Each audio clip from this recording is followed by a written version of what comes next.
Good morning, Dr. Bob Flower with the Master Pattern Report, November 22nd, Tuesday.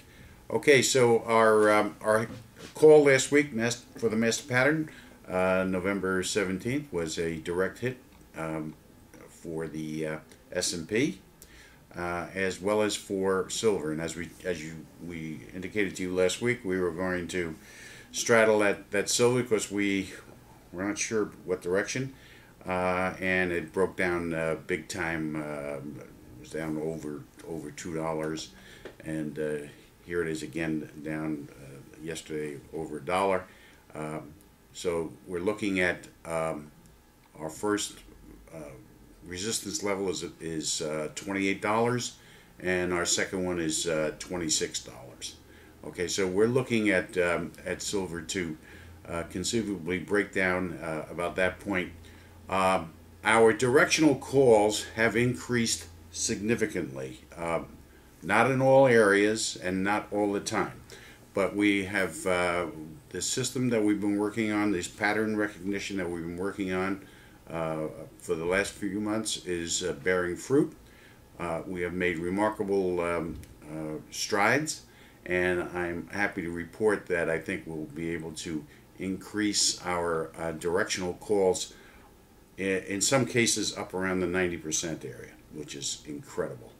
And we're developing that. It's going to take me another couple of weeks before I have enough data in which to be able to make solid predictions as to the direction. However, until then, we're going to struggle along with these straddles and try to. We're not going to make home runs, as a lot of people know, but we'll make money. So hang in there. Watch this silver and gold, because it has broken down, as has the S&P. The only thing that is moving up right now is oil, and we don't think that that's going to last much longer. Interest rates, very curious, because everybody's talking about this new QE3, which may well have a reverse impact on the interest rates. Folks, as I said before, we're in the midst of history. The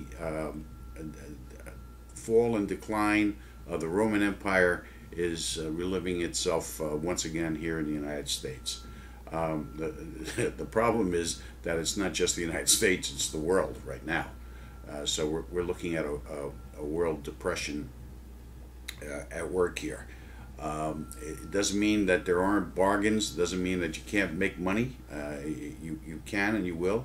You better be careful. You better be careful where you put your money. As some of you may know, Gerald Celente, the famous futurist, had $150,000 taken out of his commodities account last week in that Corzine debacle, and it was taken out not by the brokerage house, but by the trustee, the bankruptcy trustee. Legal, folks. I'm sorry to tell you that. I've been through this with a relative and a company that was not in bankruptcy, but related to a company that was in bankruptcy. It's disgusting what these things could do. And they say, oh, well, the system worked. No, it didn't work, folks. It didn't work. It worked for Wall Street. It worked for the banks. It didn't work for you and me. All right. There are a lot of people out there that got burnt by this. And I think it's high time that we get smart and we get tough with these son of a bitches and do what has to be done. I mean, don't take any of their crap.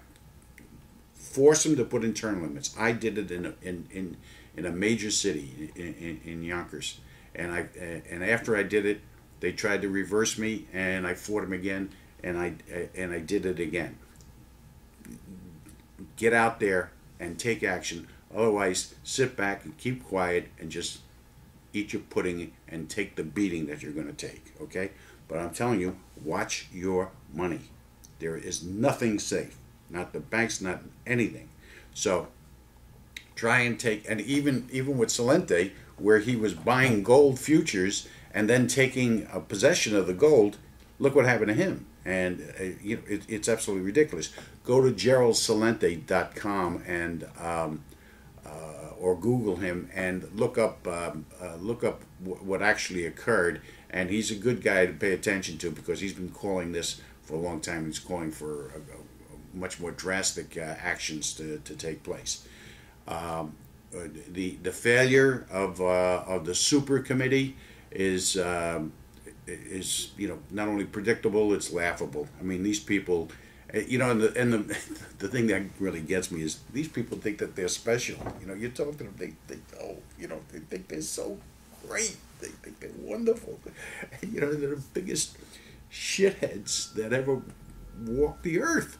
I mean, these are average people who got placed into positions of prominence and so-called success, and we jerks are out there. Oh yeah, they're special. Oh my God, look.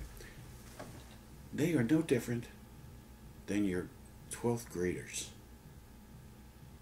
Your 12th graders, average 12th grader throughout the country, has as much capability of doing what they do as anybody. Don't be fooled by this. This is a European mentality which seems to be regenerating itself in America insofar as nobility and rank and superiority. This, folks, you're leading yourself to the feudal system. You're going to be slaves. You're turning into economic slaves. Get off the boat, for Christ's sake, huh?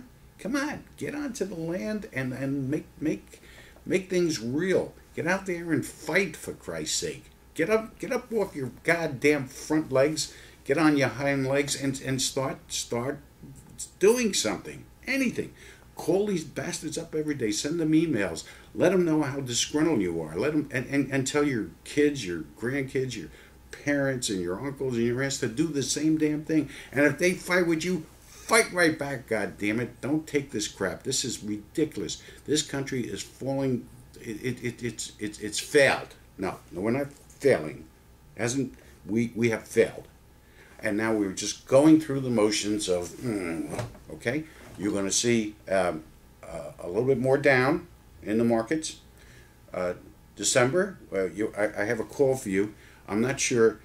What's happening is the two definite patterns that we're seeing are November 26th, which is actually a Saturday, so we don't know if something's going to happen, whether it's going to occur on Friday or on Monday. But one call for the S&P is the 26th.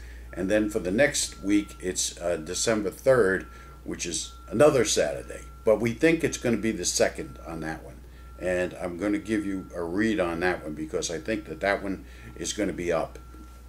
I think we're going to see this market reverse itself for a while and bounce up before it comes crashing down even further. Okay, we're looking at the S&P around 1175. As the resistance point it's going to bounce off of, and on the upside 1220. Okay, we know it's going to be in there. If it breaks to the 1175, it's 1161. Write it down. It's going to happen. The 26th, again, it's either going to be the 25th or the 28th. There's definitely a move on the 28th. So I'm going to try and get to you as early as possible on the 28th because I know we have some important stuff coming up. But listen, everybody, I want to wish you a great Thanksgiving. There is a lot to be thankful for.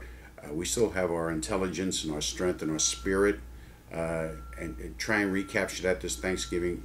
Read some history, read some the American Revolution, read about our forefathers and what they stood for and what they suffered and endured. For instance, almost all of the signers of the Declaration of Independence were killed, murdered, or died unpleasant deaths, most of them. It's a price to pay for our freedom and for peace. The American spirit.